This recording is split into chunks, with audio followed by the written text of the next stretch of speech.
Good afternoon, everyone. We're just getting started and people are just logging in now. So I'm just going to give us a few minutes here to get everybody on board. So please just be patient a few minutes. We should have a really great turnout today. We're expecting a really great turnout today.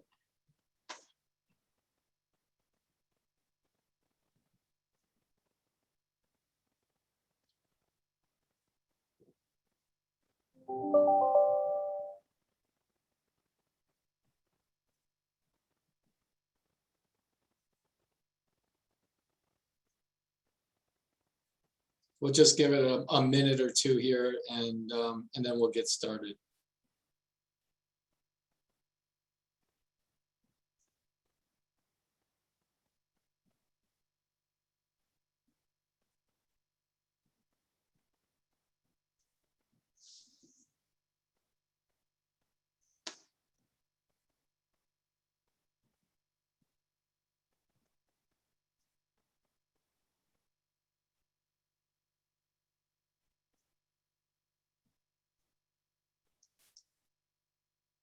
Scheduling a webinar first thing after lunch or before lunch, I guess, wherever you are. I think we're going to get started. And first of all, I'd just like to welcome everyone to our webinar. We have a really great topic today, the executives working with an executive search firm and the candidate's perspective. I assume that everyone has heard me enough banter about what works, what doesn't work, and what we thought was going to be more valuable so you could hear it directly from the people that we placed directly. And we're really, really appreciative that we were able to get a couple of our most recent placements to speak to you all today. So one of the things you'll find in our webinar today is we did not create a big PowerPoint. This is really going to be an interactive webinar where we want people to ask questions, and everyone on the panel is certainly happy to answer as much as we can. Just so everyone realizes that we are going to be recording the webinar today. It will be available on our website in the next couple of weeks. And also, if you're interested, feel free to visit our website because you'll see a few of the other webinars that we've done before. We try to do these on a monthly basis. We have a couple of really great webinars coming up. Organizing your legal department, determining the optimal structure is coming up in October. That's a question that we're asked quite often here is how many lawyers should I have and how should I establish the law department, especially when we have companies that are going from private to public. And then in our November, how to lead people who were once your peers. And we're going to have a couple of our advisors and some general counsel that were in that situation itself. So those are a couple of very hot topics. And so we're looking forward to getting started. Like I mentioned before, this is going to be interactive. If you have questions, feel free to ask them. You just click down on the bottom. There's a Q&A at the very bottom of your screen. Ask your question and we'll get to it. First, I'd like to actually introduce Brittany McDonough. Brittany is one of our stars, and there's my phone right here. But Brittany's one of our stars here at BarkerGilmore.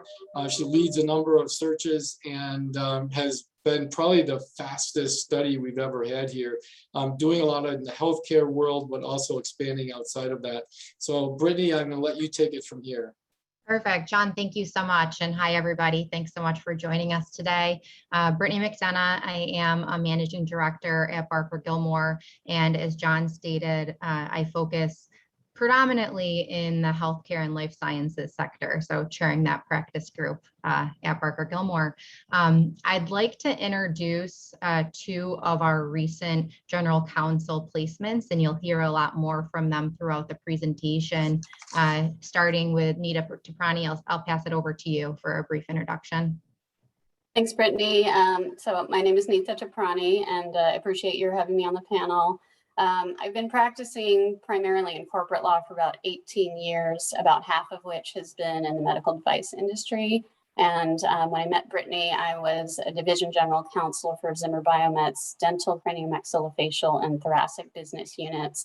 And with her assistance, I'm now the general counsel for Establishment Labs, which is also in the medical device industry and is a publicly traded company in the aesthetics and breast reconstructive space. Thanks, Nita. Aaron, if you want to go ahead. Sure. Good afternoon. It's great to join you all and appreciate the opportunity to be part of the panel. I have been with Goodman now since the beginning of this year, around April. And prior to that, for the last 13 years, I was with Whirlpool Corporation, started as a legal counsel and took on various roles over the course of my career. The last two were to serve as General Counsel for the North America region, and then as Deputy General Counsel for the global enterprise. And prior to that, I did a few years of private practice, but quickly realized that in-house was the path for me. So look forward to chatting with you all and answering any questions that we can. Thank you both. So what we've decided to do today, John and I are both briefly going to talk through the recent search engagements that we did for our clients for both Nita and Aaron's placements. We're organizing this in kind of a case study fashion. So we'll talk through the challenge or the client need, our strategy, and then ultimately the results. And from there, we're going to move to kind of a Q&A forum, and we'll hear a lot more from Nita and Aaron directly about their experience, and we will welcome any questions that you in the audience may have.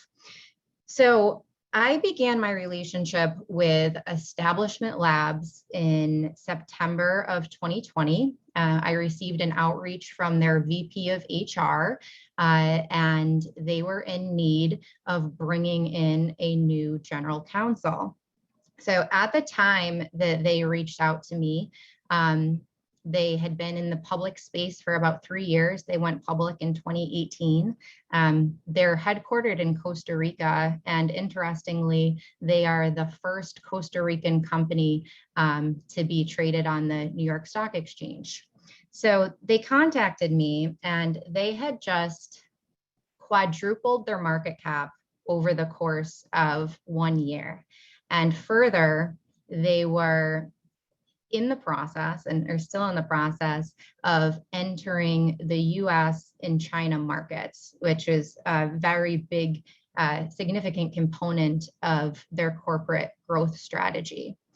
And they were at a natural inflection point with this accelerated growth and new market expansion, where they looked inside and said, we don't necessarily have the right resources to support and drive the company forward during this period of accelerated growth. So we started, working on this engagement quickly. We began discussions predominantly with the VP of HR, the CFO, and the CEO. And collectively, we determined that our strategy would be to target lawyers who are in senior leadership roles, so namely divisional general counsels or sitting GCs of publicly traded med device companies. Further, we were looking for GCs or lawyers who really had a multicultural perspective. The majority of the executive team sits in Costa Rica. So it was kind of a unique situation. We needed a US trained attorney with a global view, essentially. And something that came through very clearly in these meetings with our client is that the cultural fit was going to be paramount for them. And of course, fit is always important, right? But in this particular scenario, we have a founder CEO, you have kind of the semi-startup environment and an intensely passionate executive team. And the adjective that I continue to hear throughout my conversations with Establishment Labs is we need a lawyer who is influential and somebody who can build trust and credibility quickly with both the executive team and a public company board. So we started our process of targeting, these public company attorneys in the med device space, and we came up with 12 shortlisted candidates. our client interviewed all of these candidates. Initially, it was the CFO and the VP of HR, and they narrowed that list down to 5 who are going to continue on and meet the CEO and other members of the executive team. This became a very competitive process, ultimately resulting in 2 finalists, so Nita and 1 other. And as you see, Nita was ultimately the selected candidate.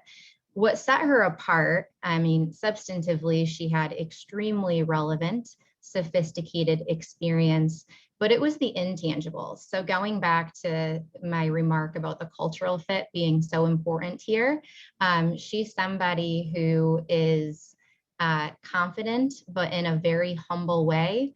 She is persuasive and influential. She's results oriented. And she has this authenticity about her that is just extremely refreshing. And I had very positive interactions with her. And I predicted that my client would feel the same way. And they did. So we went through multiple rounds of interviews, both virtual and in person. Nita actually traveled to Costa Rica during the pandemic and met with the executive team. And shortly thereafter, they extended her an offer and she accepted. And her first day with the organization was May 31st, I believe, of this year. So Nita, I think it would be really great to hear from you directly. Tell us about your experience coming into this company that was undergoing significant growth and market expansion, and they had been without a GC for some time. So how did you assimilate into that environment, and how were you successful? Well, I think the process leading up to it gave me a good sense of what I was getting into, but you sort of never really understand it until you're in it. I was definitely looking for a growth-oriented company. I had spent a long time at a large Fortune 500, and I'm, eternally grateful for that experience, and I learned so much there. But I did want I did want my next role to be at a growth stage company, not oriented. Every company should be growth oriented, but a growth stage company for my own experience, and also because it's just so energizing and exciting to be at a company that is just growing leaps and bounds, just so much excitement and newness about it. But at the same time, that is unnerving from a lawyer's perspective, because you can't expect to have control or even understanding as to what all is going on. And sometimes people are figuring things out, as they go along, because they're trying to do innovative things, and that's the nature of innovation. So it was it still feels a little bit daunting to keep up with all the innovation and expansion at the rate that it's happening in Establishment Labs. So also coming from a more mature stage business, I was used to a more deliberative approach to solving legal issues, and I don't have that luxury here, at least not at this moment. And so it's definitely more reactive right now at the moment. But there's tons of opportunities to immediately contribute, and that's also exciting for me.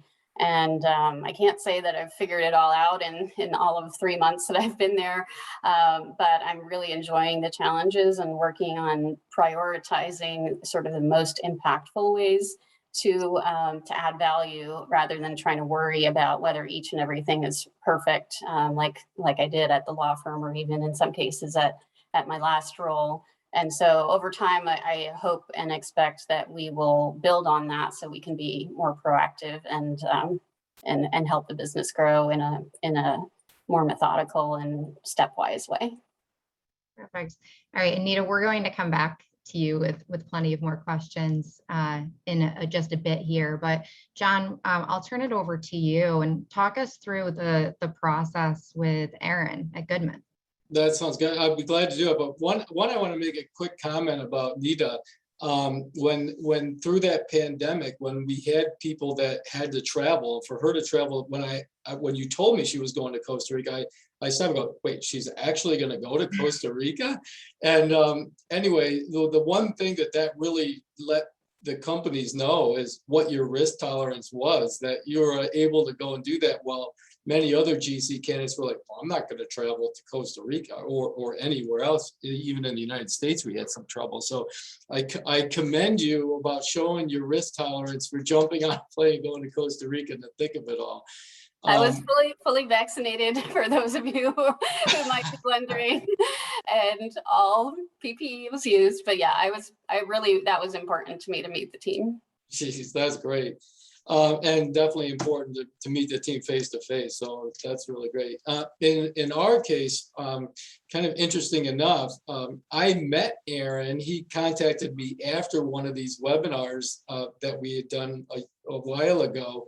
And he reached out to me and said, hey, just so you know, I might be interested in considering being considered for GC assignments. So you guys think, you email us and you think we're not listening on this end, but we do get about 100 email a day of people saying, hey, do you have a minute or two to talk? And we unfortunately can't spend our whole day talking to people that need a minute or two, but Aaron reached out, and just an amazing credentials and background. I knew immediately we would place him, having that combination of large law and the in-house experience. And the in-house experience was broken between being a key point of contact or running a business for Whirlpool, and then coming back and being a key point of contact for the corporate structure. So really a nice combination. I always say the best combination of experience while you are in-house is having both your hand on the business and then having exposure to the executive team and the board. So really great track record. In the case of Goodman's a $6 billion company that makes HVAC equipment, both for commercial and for residential. They're actually owned, just coincidentally, we pulled 2 GCs here today that have exposure to international companies, but Goodman is owned by Daikin, which is the world's largest air conditioning company based out of Japan. And one of the things that make this opportunity attractive is Goodman has been growing leaps and bounds here in the country, and they're seen by Daikin as their crown jewel. So they bought from private equity. So Goodman had a history of being private, then public, then PE owned, and then ultimately now owned by Daikin. So the challenges that we had were really to identify someone who understood the supply chain issues, the manufacturing issues, the workforce issues, and then again, as well as understanding corporate governance and being able to deal with a sophisticated board and leadership team. So needless to say, when I got that spec, I almost fell off my chair and said, I know the perfect person for you. And I reached out to Aaron right away. That said, as we always do, we're charged with building a diversified slate of candidates where everyone's hitting the same bar. But I do believe, while we talk about industry not always being 100% required, we have Nita going from device industry to device industry, Aaron going from appliance industry to appliance industry. It is a competitive advantage to be able to go in and speak the language. In Aaron's case, there were 2 internal candidates who were really dynamite, very passionate, had established great relationships inside the company. So Aaron was competing against some internal talent. And then the other challenges were dealing with the leadership, having to be able to juggle the culture and leadership in the United States here in Houston, as well as the leadership in Japan. So I guess all that said, there was no question in my mind from the start. I knew Aaron was going to be a tough candidate to beat, and he sure was. So all that said, Aaron, I guess I'll ask you, as far as the interview process and getting the position, there were some challenges because of the cultural divide. I will add, even Aaron's CEO does not speak English. So that had to be a challenge. But I just hear from you is what some of the challenges were, and what do you think gave you the competitive advantage from your insight? Like what would your tips be to others as far as how that really evolved to an offer for you? Sure. So my interview process was entirely remote. So it was pre-vaccine time. So I didn't have a chance to meet folks in person, which made it, I think, more challenging to really understand the culture and the individual leadership team and just how we would work together and get along.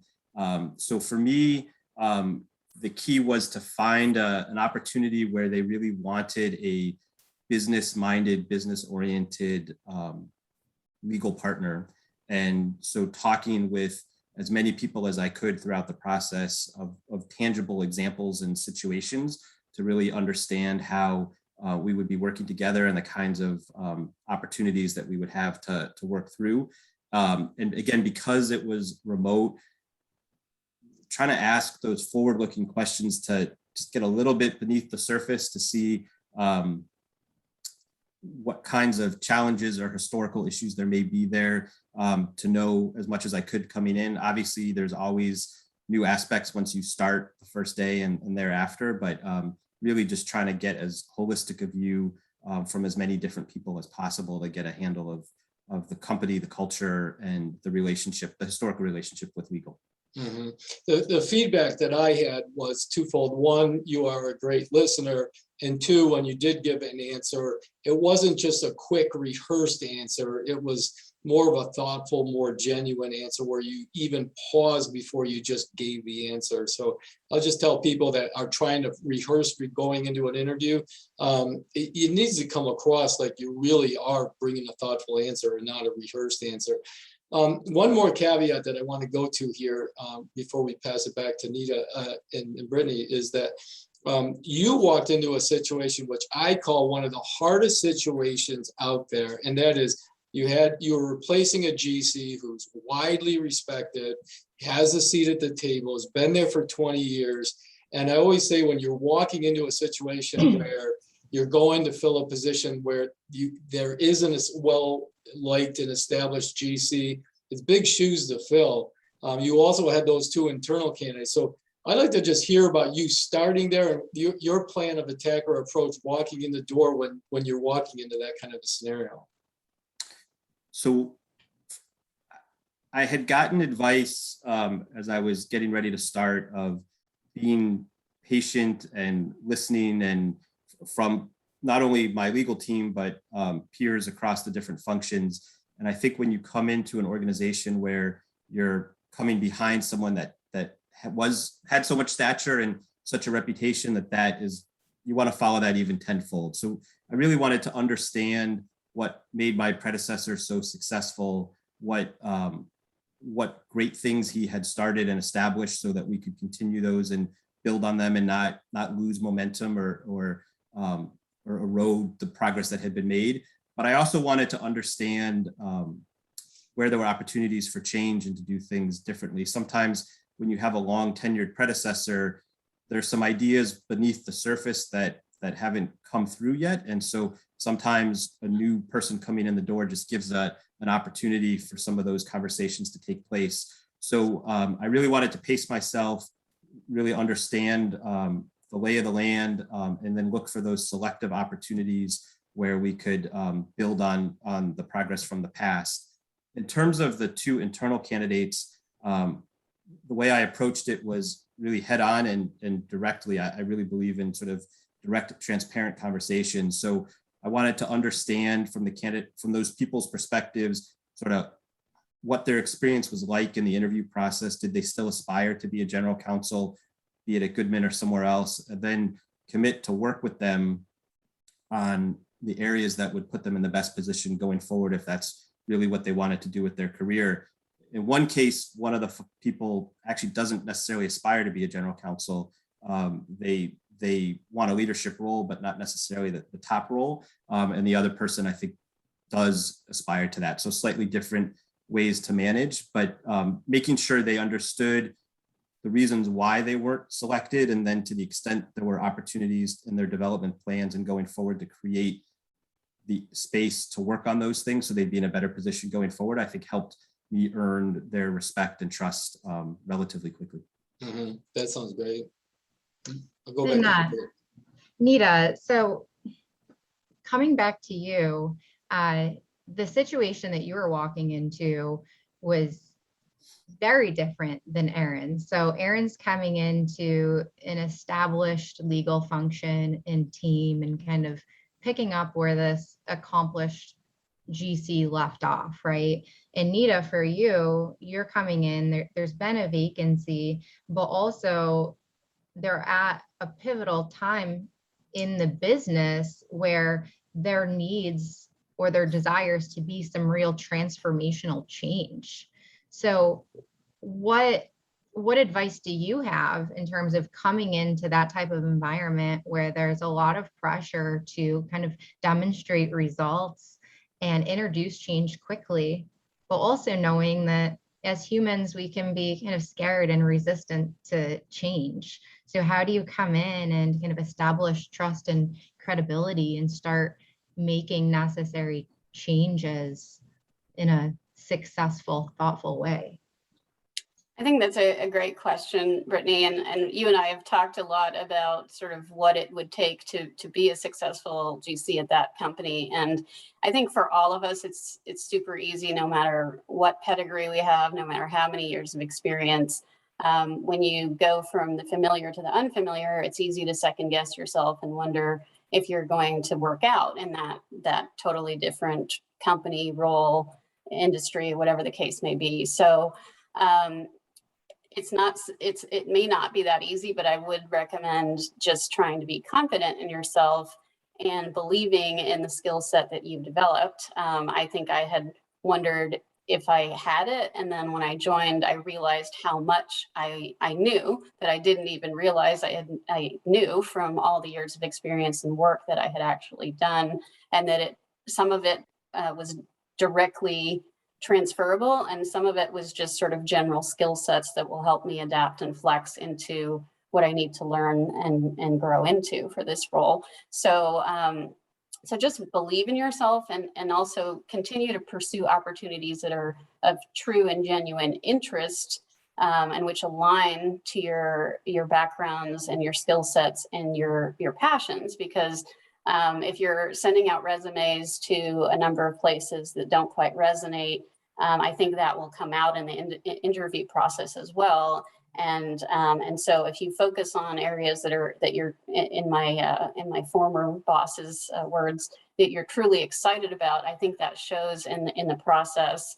And at the GC level, as Brittany mentioned, I think that the process is just as much, if not more, about the fit than within the company and management team than about your legal credentials. I think the legal credentials certainly get you into the candidate pool, but they don't, I think, make you the candidate that they select. So I think it's almost like a matchmaking exercise, and that's to say that if you don't achieve success right away, and we've all been there, this is certainly not the first role that I had interviewed for, that doesn't mean there's not another opportunity that would be a great match for you. So just network with good legal search professionals, look for opportunities that resonate with you, and continue to develop in areas that you think you need to develop to get there. But really just, if you're not successful the first time, keep working on it, but in a really targeted fashion such that there is a real fit at the end. Awesome.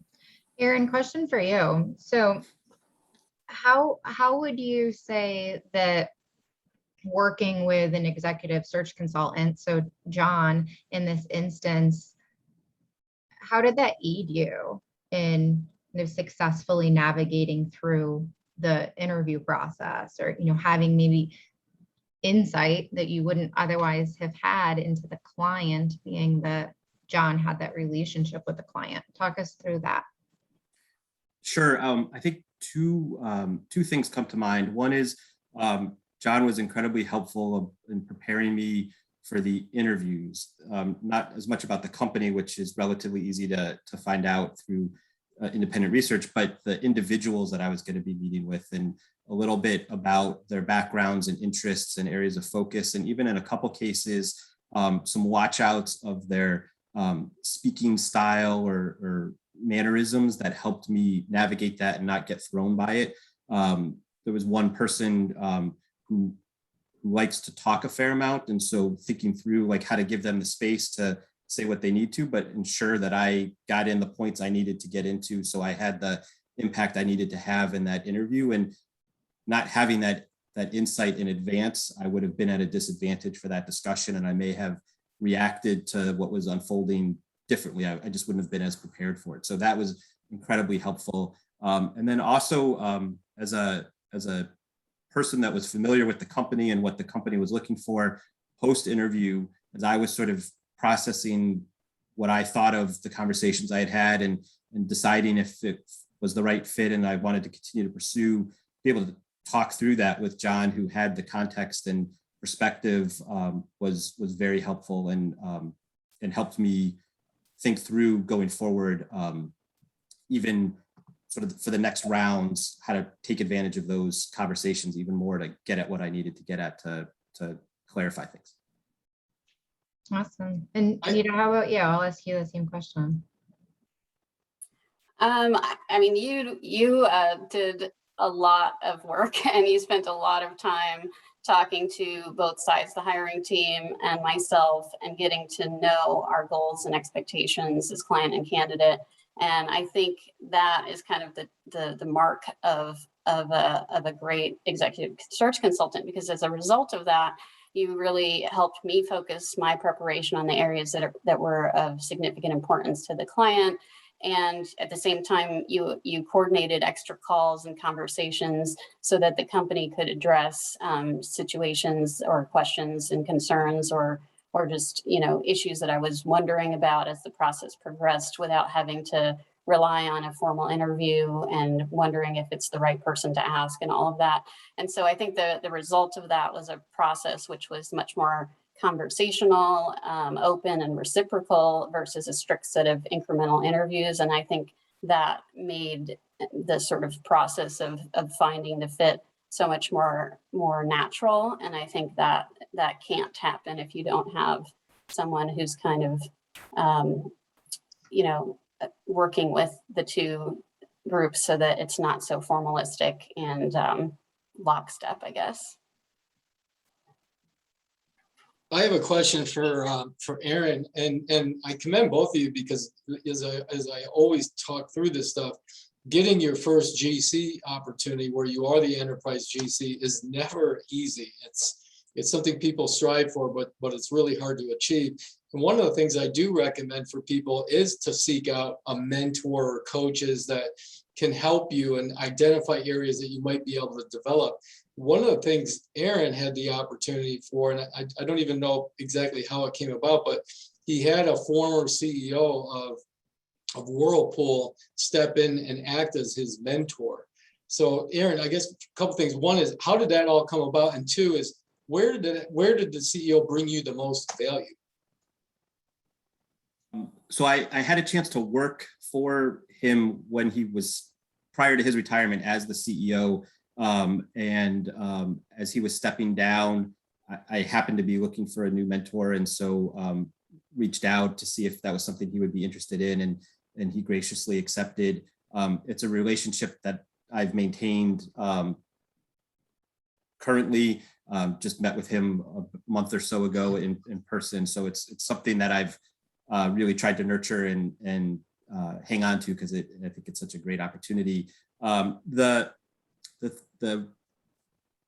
He would give me his insights and perspectives and sort of what he liked and didn't like from the legal teams that he'd worked with over his career. He's on several boards too, so it wasn't just the team at Whirlpool, that he had multiple perspectives. But what I really appreciated was sometimes if I got into sort of the legalese kind of talk, like he would bring me out of that and highlight sort of the importance of speaking and talking and thinking through problems that are much more business focused and relevant, and not just the legal problem per se. And even just the way you talk about it, or the level of detail, or how you introduce and explain it.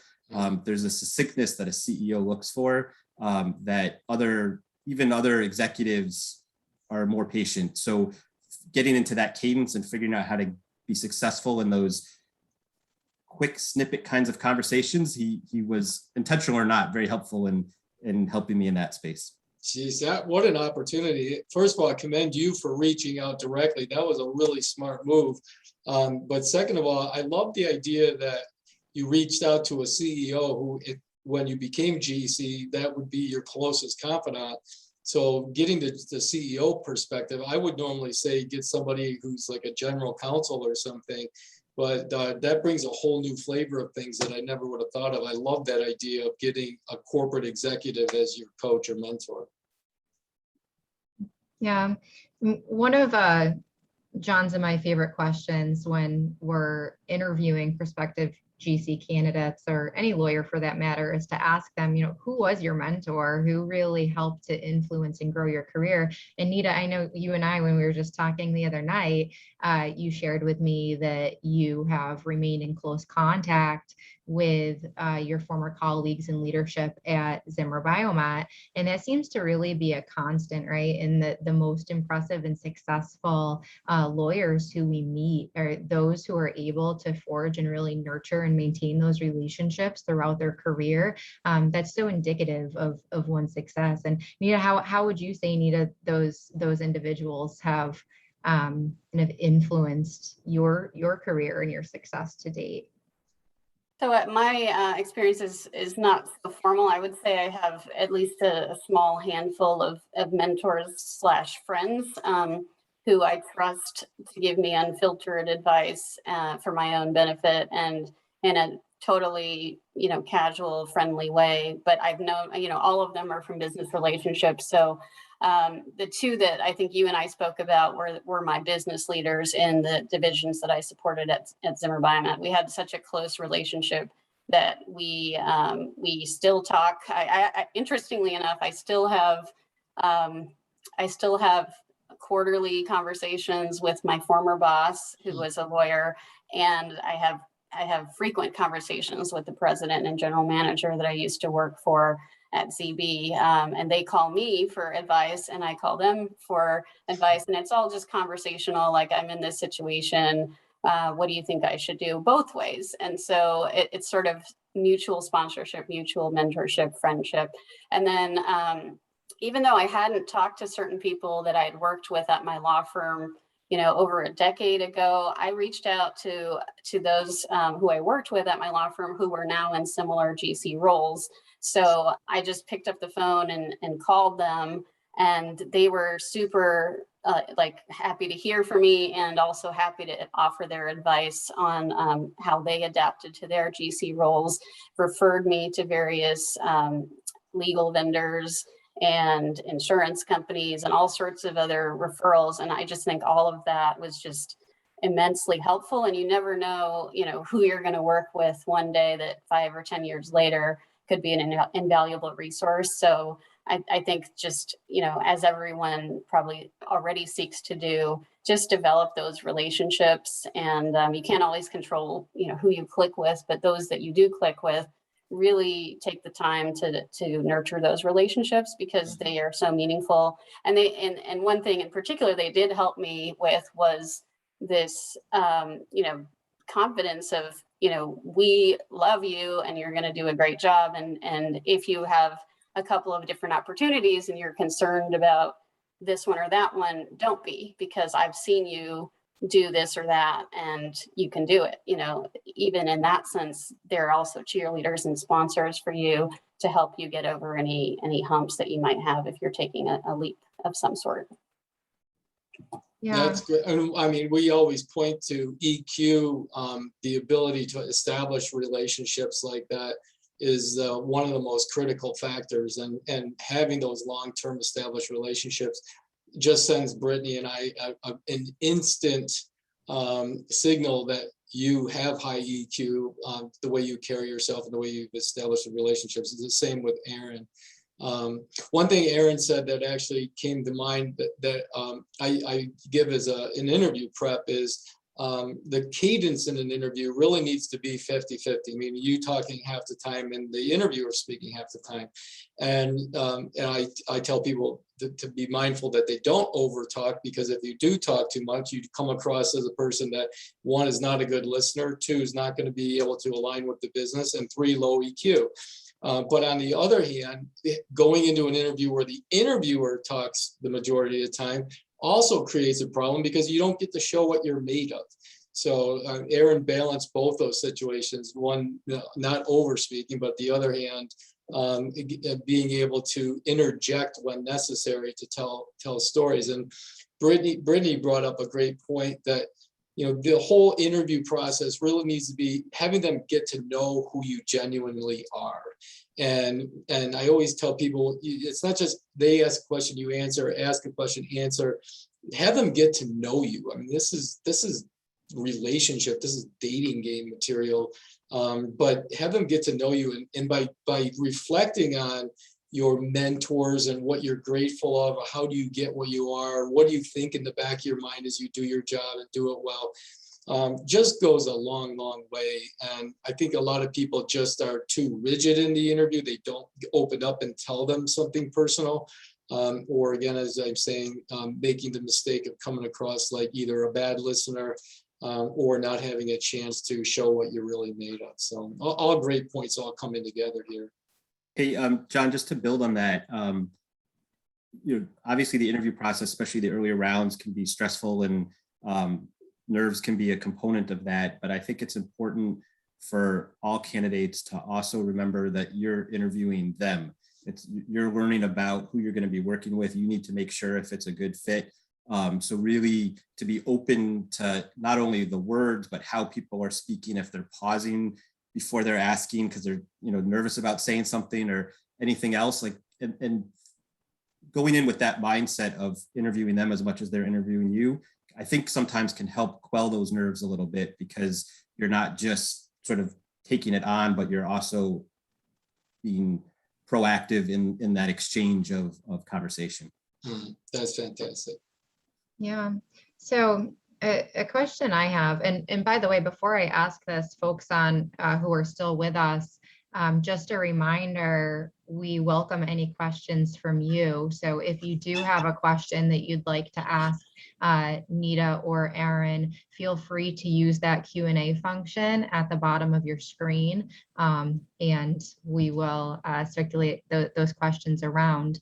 But something that I was just thinking about, Nita and Aaron, as you two were talking, so you both, you know, came from long-standing successful careers at your prior company where you developed, you know, very meaningful relationships. So how is that transition, and, you know, delivering the news that you are going to be moving on and you accepted another offer, and what advice do you have for folks listening on, you know, how to thoughtfully transition, because ultimately, right, you need to, this was the best decision for both of you personally and for your careers, but how did you balance that with making sure that your prior team was in a good place before moving on?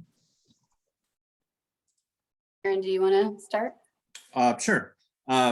So I think being straightforward with good lines of communication. For me, I was very concerned with making sure that my team was set up for success going forward, so that the roles and opportunities that we've been planning for would still continue, that the runway that we had been building would still be available. And so honestly, I focused as much on working with my GC and business colleagues to make sure those components were in place as anything else. And people, I think, generally were understanding and were supportive of the move. So that wasn't like hard feelings or ill will, but engaging in those conversations as quickly as appropriate, I think was helpful in that effort. And from my side, I would say just really continuing to engage and doing whatever you can to facilitate the transition. It was actually really bittersweet because, you know, we were just discussing the close relationships you build over several years of working together. So, you know, the people I had worked with super closely were obviously, you know, unhappy that I was leaving, but very happy for me personally. And so that was a gift, and they supported me, and I supported them in a few ways. So the first is exactly what Aaron mentioned, which is working with additional members of management to make sure your team has a clear reporting line, that whomever that person is understands their strengths and weaknesses and opportunities and what they do every day, what they need from you in one-to-ones and so on. I also negotiated, and I know this isn't always possible, but I negotiated a long gap in between jobs, and I gave my prior employer 5 weeks notice so that they could react. And then I also took the time to train the contract attorney who came in to cover while they were replacing me. And so, anything you can do like that, that is, continuing to show that even though you're on your way out, you still support that business, and you're not just sort of, here's my 2 weeks notice and it was nice knowing you kind of thing, also goes a long way in making sure that, 5 or 10 years later, when you need to talk to those people again, that they're happy to talk to you. And I think they really did appreciate those gestures. Yeah, that's great. I think when you're leaving an organization to become an enterprise GC, people are typically very happy for you that you've achieved a really good, one of your top goals. So we don't see a lot of people getting too, they're not happy about it, but at the same time, they're happy for you. So yeah. So we do have some questions that came in, Brittany, if you want to. Yeah. So we have about 10 minutes left. We'll start to wrap up questions about 5 of the hour for closing remarks. A question that came in relating to this competitive market that we're in right now. It's a very tight market, very much candidate driven. And in many instances, we have candidates dealing with multiple offers, or at least multiple opportunities that they're pursuing or interviewing for. Nita and Aaron, so the question is, any advice when you are in a situation where you are contemplating multiple opportunities? How do you, I guess, solidify your decision in an informed way where you can feel confident that you made the right decision?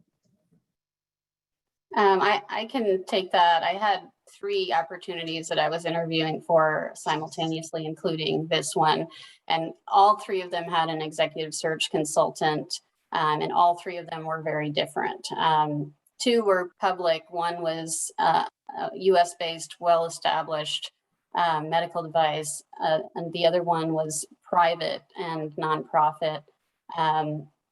Also medical device, but in an orphaned drug type of way that, I don't know what you would say that would be in med device, but it's basically devices that would be for underserved medical populations. And that was super interesting to me. And the science behind what they do was super interesting to me.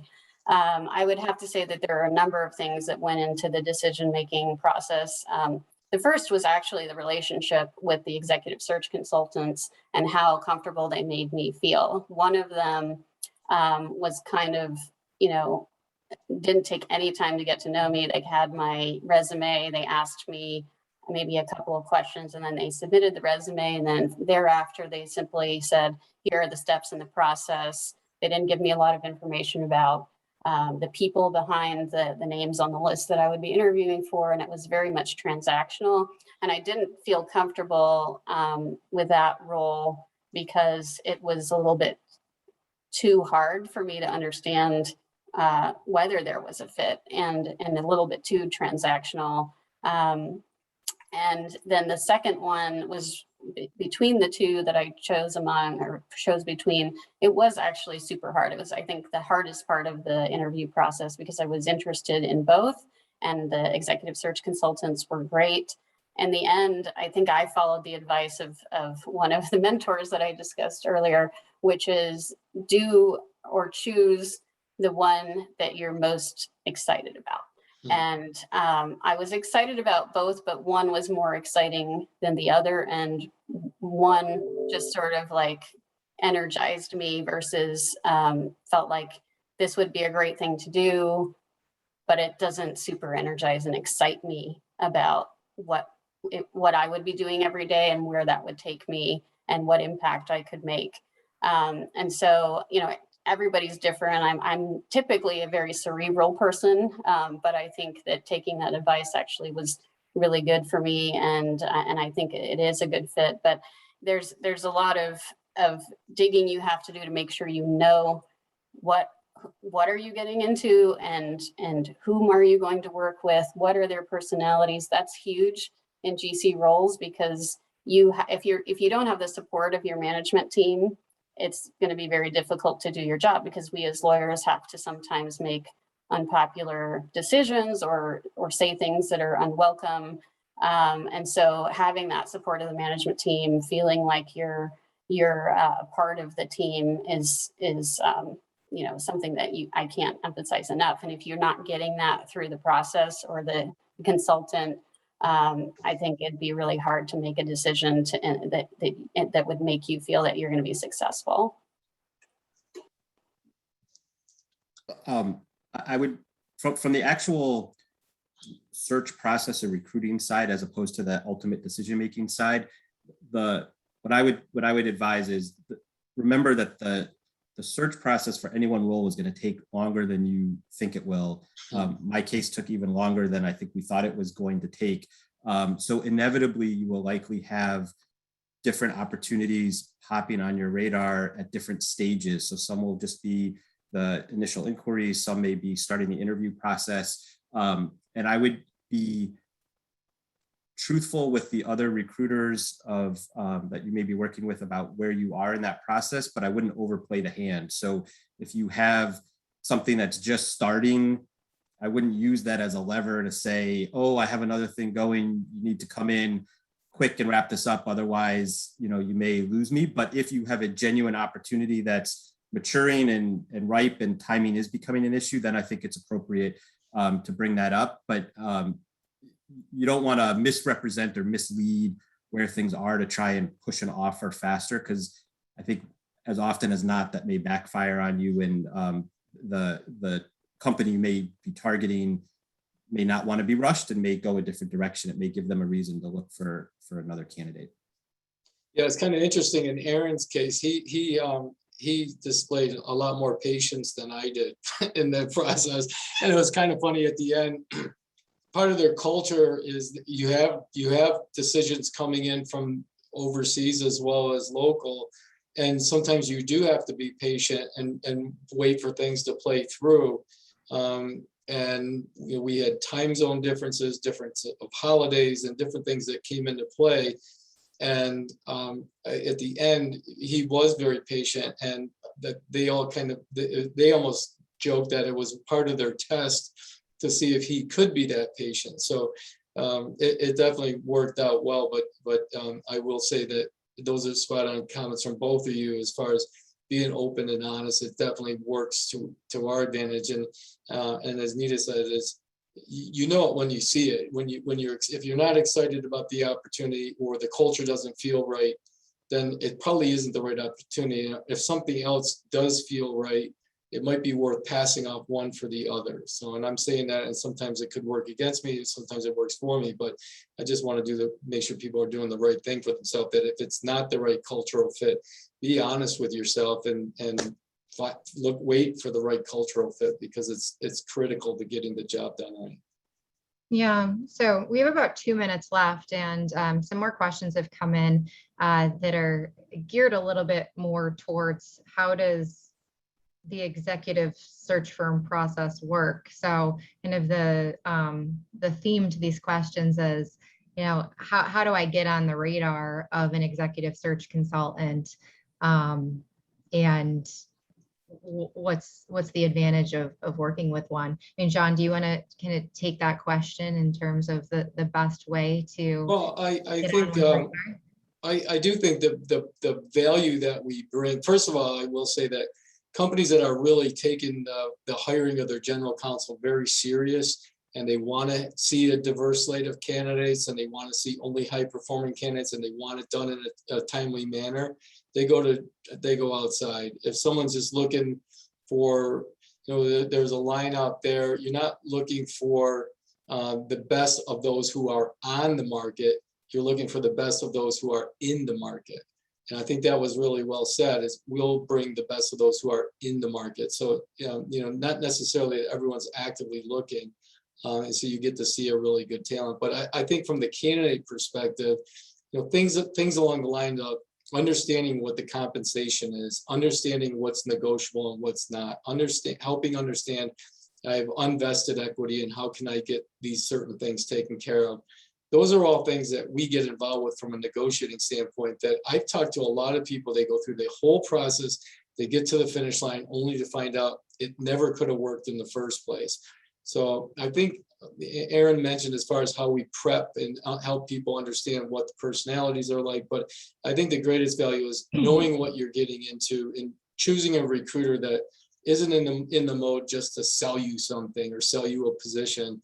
It's someone that's looking for that long-term placement that fits for both people. So I just think we bring value to the company we represent, and we bring a lot of value to the candidates in those different ways. Yeah, and we have about a minute left before I pass to John for closing remarks. But in terms of how to get on our radar and how to engage with us, whether it's BarkerGilmore or any other executive search firm that may have an opportunity, as John mentioned earlier during the meeting, we get a very heavy influx of resumes and folks who want to talk about the market and new opportunities. And we unfortunately can't promise that we can have a live conversation with everybody. But that said, I mean, I would encourage you, whether it's BarkerGilmore or any other firms that are on your radar, reach out, make those connections, form relationships strategically with executive search firms. And then when we have an opportunity that will be a fit, we'll be in touch. And case in point with John and Aaron, right? I mean, Aaron happened to reach out to John after a webinar like this, formed the relationship and the rapport. And then when John had an opportunity, he reached out. So while we might not have something, that we're working on for a client currently that could be a fit, we're getting new search engagements every day, every week. Quite literally. I mean, there's a lot of business out there. It's a great time to be looking, and just be open, be open to the solicitations you get, be willing to take the call and the conversation. Most of the majority of the candidates we place are passive candidates who aren't actively looking, but they're opportunistic, and they're willing to kind of entertain a good opportunity when it's put in front of them. So I would say, take the call, make yourself accessible. So, having a presence on LinkedIn, not that we're exclusively LinkedIn recruiters, but a lot of people, look at LinkedIn to get a sense of your career background. So make sure that you're accessible, and that folks like us are able to find you when we're out there kind of researching and looking for prospective candidates. I'm going to pass to John. I mean, thank you all so much for joining and for your participation, Nita and Aaron and everyone in the audience. And John will give some closing remarks before we wrap up. Yeah, so again, thank you all for coming in. A special thank you to Nita and Aaron for joining us and giving us your words of wisdom. Really, really great comments. And one thing on top of what Brittany's saying, as far as at least getting your name on our radar, is everything's confidential. Confidentiality is the benchmark of our business. So we never share anything with anyone unless we have the written authorization to submit their resume. So if anyone's interested, feel free to reach out. The other area too is our coaching practice is really gaining some serious attention out there. I did mention just coincidentally that how Aaron had such a really great coach. I think the one area that our coaches really do a good job of is helping people understand how to establish and best work with the CEO and the board, which I think is critically important, and to be able to speak of on these interviews. So anyway, very nice having everybody. We look forward to seeing you next month for our next webinar, and feel free to check our website out in a couple of weeks if you want to see the recording or refer others to the recording. Thanks so much. Thanks, everybody.